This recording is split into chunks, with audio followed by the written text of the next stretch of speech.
À Bayargues, le trésor du complexe sportif Roger Bambuc, c'est sa pelouse. Un gazon naturel soigneusement entretenu par l'équipe municipale. Il a retenu toute l'attention de la Fédération internationale de football et servira de terrain d'entraînement lors de la Coupe du Monde féminine. C'est un gazon qui est le plus dense possible.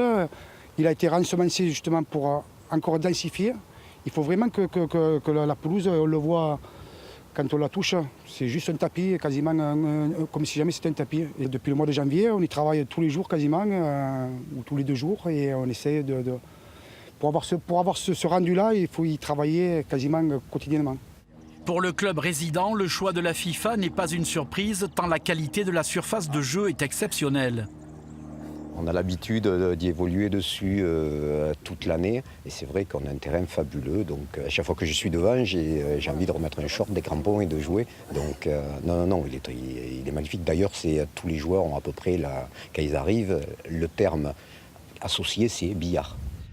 Ici seront accueillies les internationales brésiliennes et néo-zélandaises. Pour répondre au cahier des charges de l'organisateur, la mairie a agrandi et rénové entièrement le clubhouse.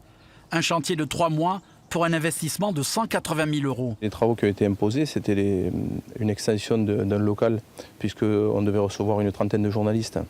Donc on a profité de l'opération, reprendre les façades du vestiaire qui étaient en très mauvais état, et par la même occasion faire cette extension qui permettra au club aussi de profiter de cet espace à la rentrée. La Seleção brésilienne sera la première à fouler la pelouse bayargoise mardi prochain.